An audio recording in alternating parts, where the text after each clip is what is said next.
All right, it is about 6:30 in the morning on the 26th of December. It's still kind of chilly, but it's warmer than it has been. We anchored out this beautiful little spot. Let's head on up here. Oh, it's just starting to get light out. Look at that. Oh, beautiful. And yeah, we're just waiting until we can see a little bit more, and then we're gonna get off this anchorage and head out. That is the city of Beaufort behind me. So we can cut through that, and in about less than an hour, we'll be on the ocean. Yes, we have made it. Passing by these old buoys. That sucker, huge. Look at that current ripping me out to sea. Feels pretty good. I'm excited, nervous, scared, all that. I'm living. We're gonna head towards Charleston and Savannah. Try and get to the southern edge of this next little system that's coming out, and hopefully, if all goes well, cross the stream in about 3 days' time.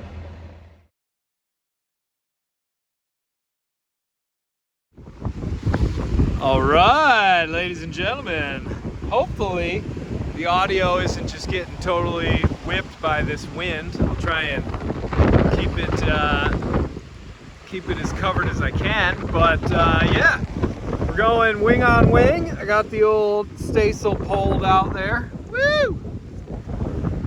And I wanted to give you a brief description of kind of all the goings on up forward here. There we go. Look at that beautiful brand new sail. Absolutely gorgeous. We're just crushing a downwinder right now. And yeah, up forward, obviously we're not carrying a head sail right now. It's just a staysail because it's blowing about 20. And that is perfectly powered up. We're surfing these waves at up to 8.5 knots, believe it or not. So just crushing right along. But I have all of these little black lines, and those are the tie downs for my jib. So when I do have a head sail up, I can douse it, lash it off to the lifeline, and leave it there temporarily for a squall or whatever. And it comes in handy more than I ever thought it would. I took that one from old Bernard Mortizier.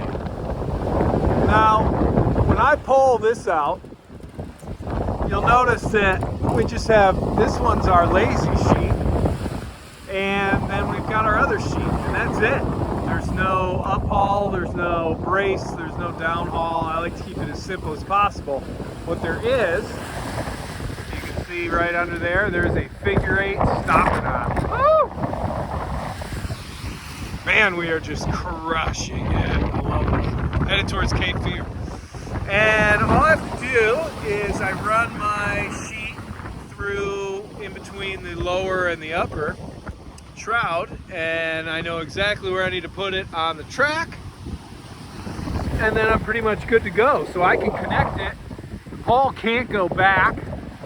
As you raise it up, you get to connect all this stuff essentially before you even raise it. You raise it all up and it's almost set to go, and boom, you've got your sail.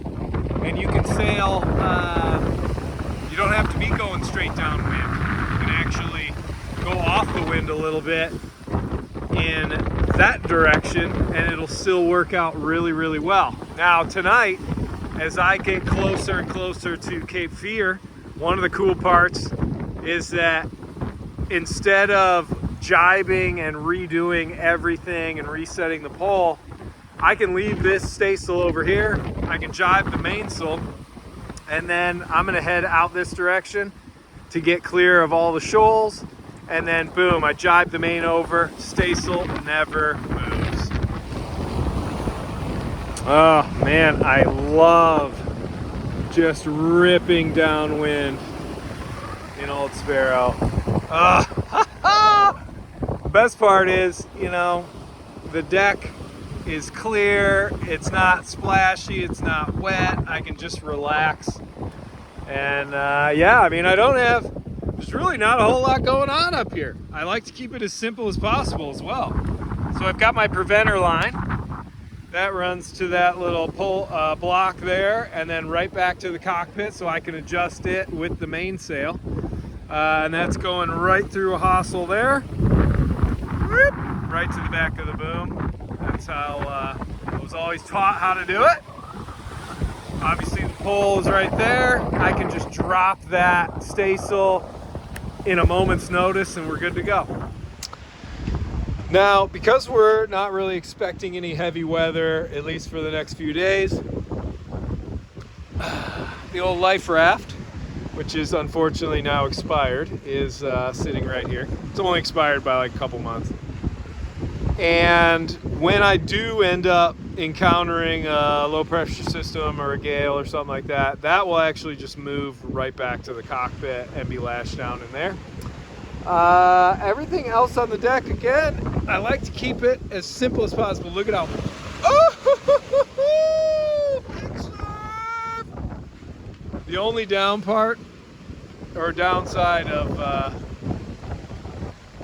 of going straight downwind in an old vessel like Mighty Sparrow is that you end up rolling, but I'm so used to that from going around the Southern Ocean and everything. It's just like no big deal. It's part of the motion. But yeah, not too much else really going on up here. Now you may be wondering about that red line. That is my main halyard, and no, I do not coil it. I just don't, because I know that it's not long enough that it's ever gotten tangled up. It can just lie there, and when I need to douse or reef or do anything, it's right there ready to go. So forgive me for my unseamanship-like behavior on that one, but I have learned over the years that is pretty darn bulletproof, I'm not gonna lie. Cockpit tour. Ooh! Probably the most crucial bit of kit right there. The old beanbag, especially when it's rolly like this. This is like the latest and greatest thing. When I purchased this, I had no idea that I had completely changed how comfortable, for the better, sailing aboard Mighty Sparrow would be. Now, for everybody, I'll definitely do a very in-depth Aries wind vane video while I'm out here sailing, but I definitely figure we might as well give it a quick little overview as we race down these waves. Essentially, you can see that we're pretty much going almost straight downwind, just a little bit offset. Mongo's kind of working a little hard, which means it's probably time to put that second reef in. But essentially, we've got our little lines that are connected to the hydro blade, the blade that's in the water, and those control lines come back, boom there, right to the tiller, same over on this side. So it just keeps correcting our course. And yeah, like I've always said, Mongo sails 99.999% of the time. Does a phenomenal job. Lastly, at least for this little collection of info and all that sort of stuff, is just my little haunt, my little cockpit tour area, or not cockpit, companionway. This is where I typically sit. I don't know how many hours per day, but most days, most hours, because I'm underneath this lovely canopy, and it's a little worse for wear. I built this thing back in 2016, believe it or not. It's still going through it. It's got a few scars, as you can see, from knockdowns and storms and all that, but it's still kicking. But yeah, I had one video where I talk a lot about some of the misconceptions of solo sailing and what you need. And one of the things that I talk about, I believe, if I recall, was that you don't need to lead everything back to the cockpit. So again, for simplicity and all that, we have our main sheet right there. We have our staysail sheet right there. Right now that one's the working one, and that is utilizing the pole. Over on the other side we have our staysail halyard. That one I like to have back here because that's also for the storm jib. And then we have our other staysail sheet. Obviously some old school non-self-tailing and self-tailing. The staysail sheet has a clutch, and then I have a spare clutch in case I want to run something else through it, just in case. This clutch up here is actually for the preventer. So I like to be able to adjust the main sheet and the preventer at the same time without having to go all the way up there to deal with it. Safety first and all. Oh, what a lovely cabin. The rug really pulls this cabin together. I bought that in Istanbul after a trip from Antigua all the way to Marmaris, Turkey, and had that for a long time. All right, that's pretty much it for this little vid. Hopefully that might have shed a little bit of light on some of this stuff. I'm probably gonna go ahead and put a second reef in now. I wish I could zoom out even further. Look at those sails, brand new. We are just crushing it downwind. Absolutely loving every second of it. All the nerves, all the anxiety are sort of flooding out of me, which is great. If I could just get somebody to answer me on the VHF, that'd be awesome. All right, until next one, that was just a brief overview. Thanks for watching.